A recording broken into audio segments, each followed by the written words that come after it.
du Christ, bonjour à vous. Je vous crois très bien portant de là où vous êtes. Alors, bienvenue à vous, à Chrétiens au quotidien. J'allais dire Cairo Scriptura. Soyez le bienvenu dans Chrétiens au quotidien, émission qui vous bénit quotidiennement. Voilà. Et je suis avec votre humble servitrice. Servante. Je suis avec votre humble servante qui va encore nous conduire dans une profondeur de la parole de Dieu. Ces temps-ci, c'est elle. C'est elle que Dieu fait grâce. Elle va nous tenir encore un passage biblique qui va encore t'emmener à comprendre un point très important pour le quotidien de ton christianisme. Et nous serons aujourd'hui en train de parler de la chair. Voilà. Nous allons parler de la chair, de l'esprit et de comment vivre loin de ses passions charnelles, tout comme aussi vivre loin de ses... tout comme aussi vivre près de l'esprit. Voilà. Alors que Dieu vous bénisse. Je pense que je vais commencer par lire la parole de Dieu. Okay. Nous sommes dans quel livre aujourd'hui? Galates chapitre 5, versets 24 à 26. Je lis au nom du Seigneur. Ceux qui appartiennent à Jésus-Christ ont fait mourir sur la croix leur propre nature avec ses passions et ses désirs. L'Esprit nous a donné la vie. Laissez-le donc aussi diriger votre conduite. Ne soyez pas vaniteux, renonçons à nous défier ou à nous envier les uns les autres. Un autre passage. Voilà, on va encore lire Galates 5, le verset 16. Je lis au nom du Seigneur. Voici donc ce que j'ai à vous dire.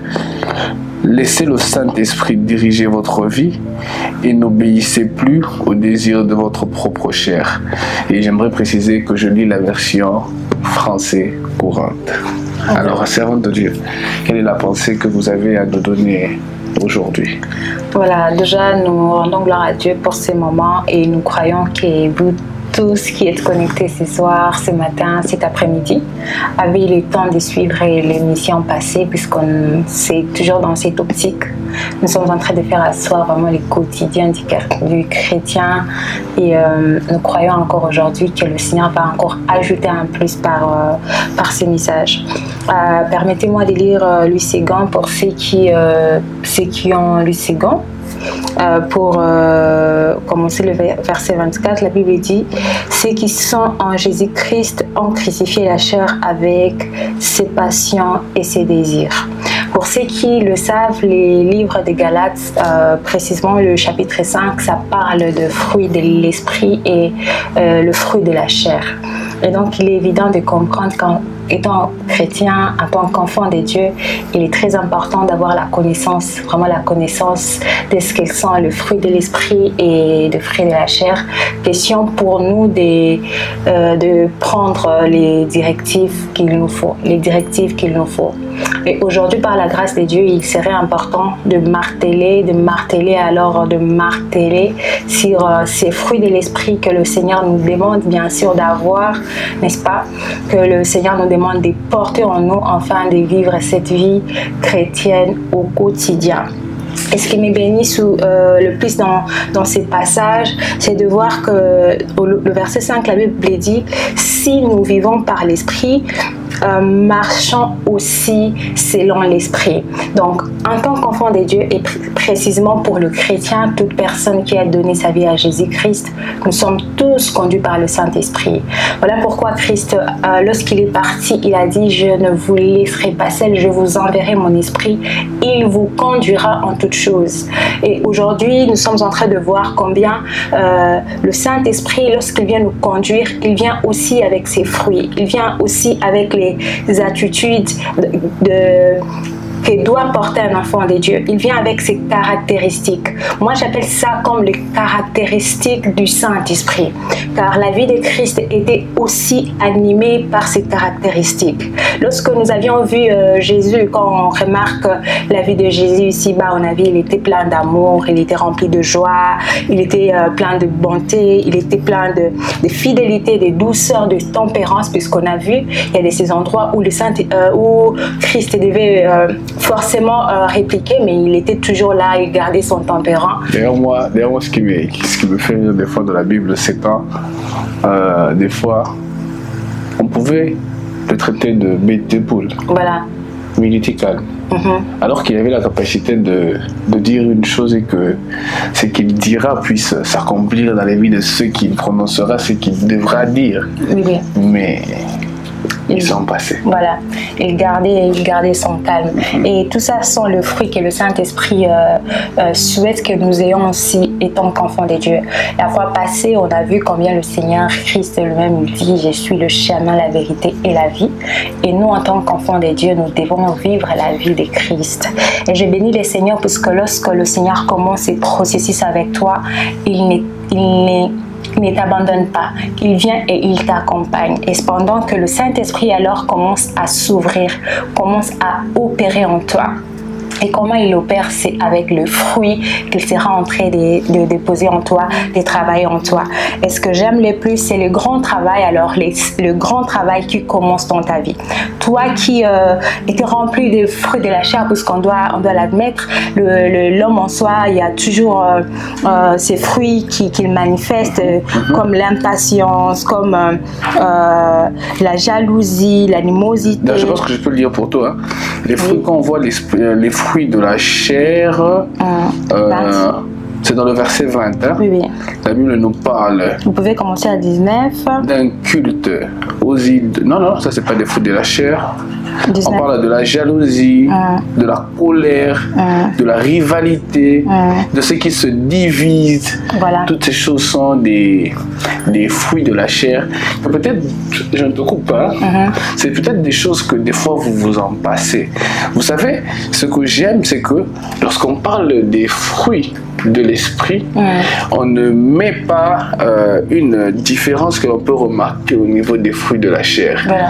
Lorsqu'on parle des fruits de la chair, on met le tout au pluriel. Voilà. Donc ça veut dire qu'il y a plusieurs catégories qui peuvent te faire comprendre que tu es porteur des fruits de la chair. Voilà. Mais lorsque l'on parle du fruit de l'esprit, on met cela au singulier. Voilà. Parce que le vrai chrétien n'est porteur pas que d'un seul fruit, mais il est porteur de tous les fruits. Voilà. Et donc du coup, si tu es chrétien, tu dois comprendre qu'en tant que porteur des fruits de l'esprit, tu dois accepter de t'en emparer de tous. Voilà. De tout. Cela paraîtra peut-être difficile pour toi, mais dis-toi qu'avec l'esprit, plus les jours vont avancer, plus tu prendras cela petit à petit et tu feras mourir ta chair petit à petit. Voilà. Voilà, comme on était en train de dire, c'est un processus et un processus vraiment divin, puisque nous savons tous que peut-être vous êtes dans vos maisons, vous allez vous dire, non mais moi je suis encore dans le mensonge, je suis encore dans l'impudicité. Est-ce que le Saint-Esprit ne prend vraiment pas sa place dans ma vie?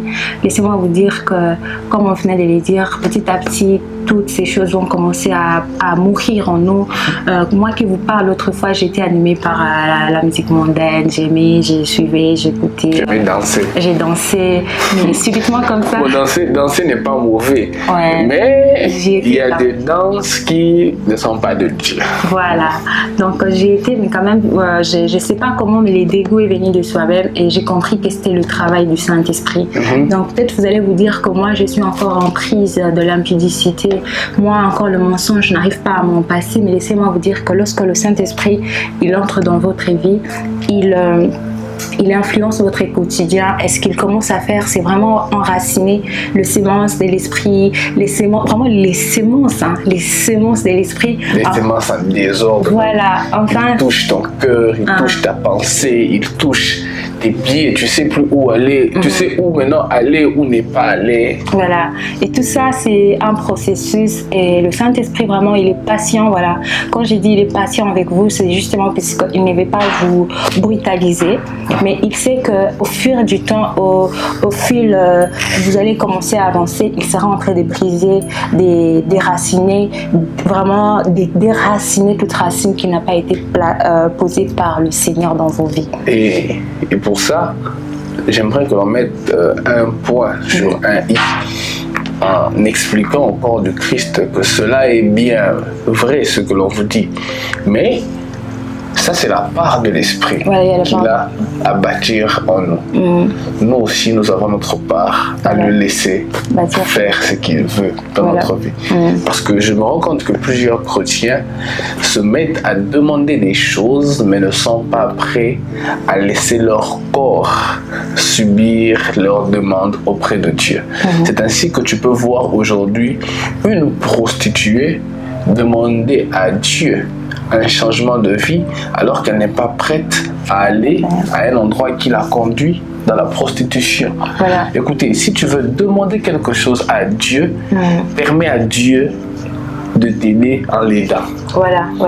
C'est vrai que l'on n'aide pas Dieu, mais il est quand même important. Il est quand même important parce que vous savez, si vous avez déjà eu à suivre la formation que je donne sur la version, le combat de la chair, vous allez vous rendre compte que le plus grand ennemi de l'homme, ce n'est pas le diable.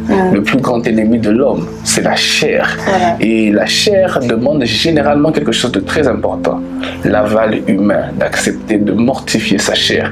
Quand je dis mortifier, je ne dis pas aller se blesser, mais accepter d'empêcher à sa chair ce qu'elle te demande. Si ta chair te demande la bière, tu dis « je ne bois pas ». Et j'aimerais encore dire à quelqu'un « on ne boit pas ». Et si ta chair veut te conduire dans la prostitution, on ne se prostitue pas. Si ta chair veut te conduire dans le vol, on ne vole pas. Parce que nous croyons que nous sommes porteurs de l'Esprit de Dieu et nous ne pouvons que agir selon les désirs, selon l'influence du Saint-Esprit. Voilà. Et donc, pour chuter, nous allons rentrer dans le verset 16 dont on venait de lire. La Bible dit « Marchez selon l'Esprit et vous n'accomplirez pas les désirs de la chair ». Lorsque vous êtes conscient que vous êtes en Christ et que vous prenez vraiment la décision, vraiment la disposition de marcher selon l'Esprit, vous allez voir que les dégoûts vont venir de soi-même. Très souvent, les dégoûts ne viennent pas. Très souvent, vous êtes toujours accablé puisque, comme l'homme de Dieu vient de le dire, vous fréquentez toujours les mêmes endroits, peut-être les endroits qui vous ramènent toujours dans ces mêmes habitudes. Vous fréquentez toujours les personnes qui vous éloignent de Jésus. Vous êtes toujours dans l'entourage, l'environnement qui vous pousse à pécher, mais non, c'est pas comme ça qu'on change. Les changements, ça demande, ça impose aussi les changements des directions. Comme tu l'as toujours dit, tu dis souvent que le Saint-Esprit, la route du Saint-Esprit est vraiment contraire à celui de la chair. Donc, si l'Esprit... J'aimerais un peu bien le redire. Voilà. Il est impossible à l'esprit et à la chair d'emprunter la même direction. N'oubliez jamais ça. Écrivez, gardez ça. Si l'esprit te conduit à gauche, sache que ta chair pourra essayer de te conduire à droite. Et s'il t'arrivait un jour de te rendre compte que ta chair et ton esprit sont dans un même endroit, dis-toi que tu es dans le chemin de la chair.